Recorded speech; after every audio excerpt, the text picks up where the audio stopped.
All right, kids. So Charles Garner 9539 had a good question. I guess a good complaint. I have the same complaint myself. Zeke has too. Zeke's super pissed about it. There's a learning curve with this stuff, and it seems like you need a whole bunch of different softwares to get this to work. You really don't. So, a previous video on the Gerbil stuff, we're using two different softwares. Gerbil's free, but it's pretty limited because it's free. LightBurn is a paid program. It's really not terribly expensive. It's way more capable. You can use all kinds of different imaging formats. You can even do some design and editing in the software itself.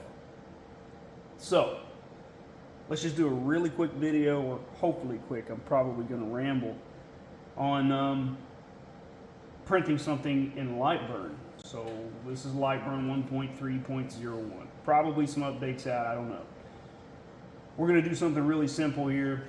I've already opened LightBurn, and we're just going to import an image I've selected earlier. Let's do this Idiot's Approach logo. So we can do PNG, we can do bitmap, we can do JPEG, we can do SVGs, Adobe Illustrator files. You can see right here, I've hovered over this. There are all kinds of acceptable file formats that you can use in LightBurn. So let's use this real small Idiot's Approach logo, and let's change the size to, I don't know, let's do 30 millimeters. It should be pretty small, right? I didn't measure my stock. We'll see. I did already get my stock in there and focus the laser. So we imported this image. It's a PNG file, and we're going to go over here to these cuts and layers settings. So we're going to click on the cuts and layers tab right down here on the right side pane. Up here is going to show you a list of your cuts and layers. Now you can divide your images up into layers and alter the settings for each different layer, each specific cut. I'm not going to get into that. The idea is to do something real simple here. Maybe we'll do that later. So we have one layer. That's that whole image. So we're going to double click that so we can go over here and change some settings. We've got it at 10% at max speed.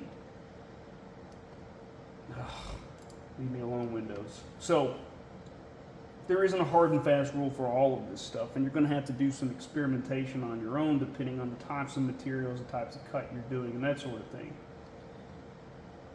I kind of roughly know, and we're going to do grayscale here, by the way.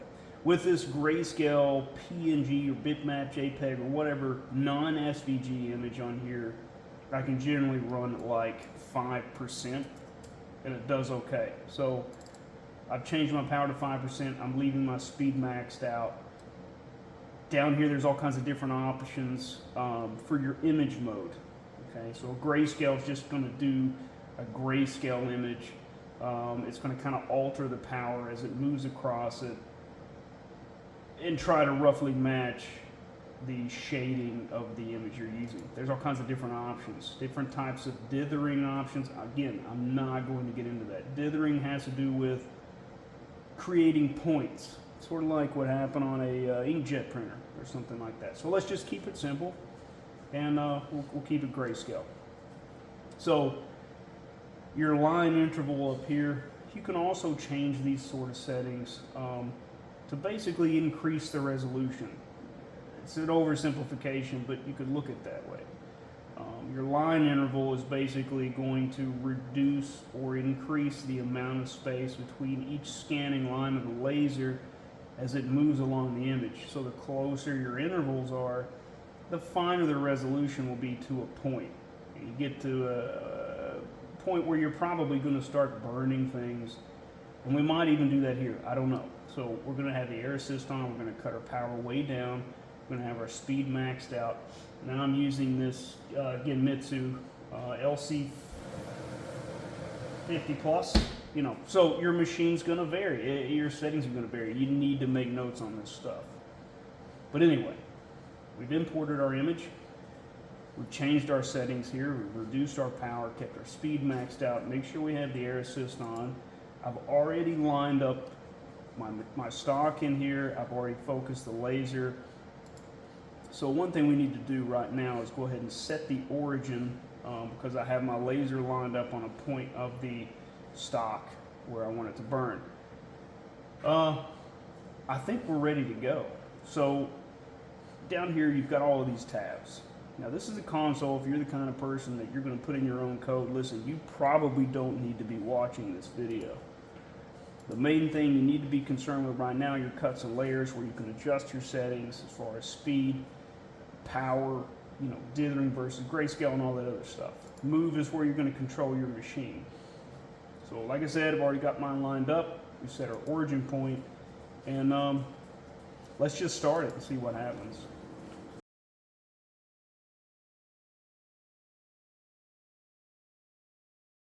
We're done. So very small image, didn't take a lot of time to adjust settings, but pretty good outcome. So that's it. That's a grayscale PNG print on the Genmitsu LC50 using LightBurn. All right. Can you see that? I don't know. I think I got a better shot of it earlier. But you get the point. LightBurn's the way to go if you ask me. My experience is obviously pretty limited. I use laser Gerbil and LightBurn. I will say, had I known about how much different the two of them were, I would have sprung for the LightBurn in the beginning. It's so much easier to use. You have so many more different adjustable settings for using all kinds of different image formats. It would have saved me a ton of time and would have probably been a little further ahead in my capabilities with this thing.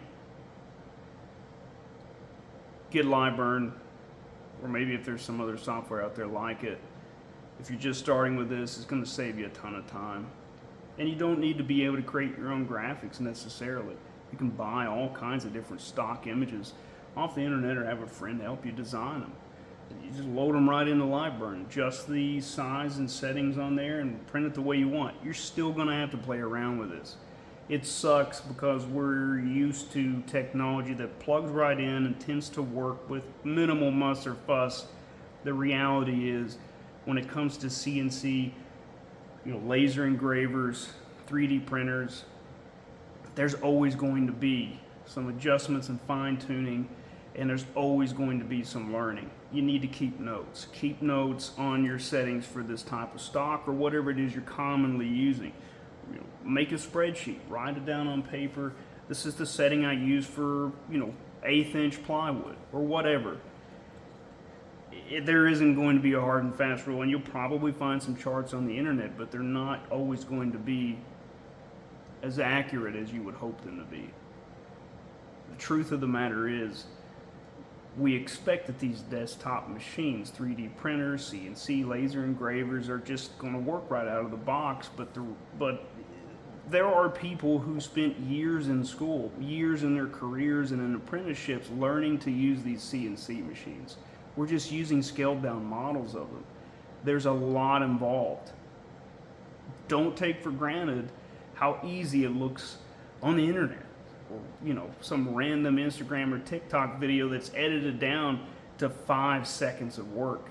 There are people out there spending years and hours at their career learning to use this stuff. It's going to take you some time to do these little things in your home shop. Hopefully that helps Charles or anybody else out there who's like me that get pretty annoyed with some of the hurdles to jump over to get this stuff to work the way that we want. I got some other stuff coming up, but I'm really busy. And the weather is nice, so I've been working on outdoor projects on the house. We'll get a few other longer videos up, but hopefully this helps. Just remember, kids, it's because you're an idiot Doesn't mean you have to do anything halfway.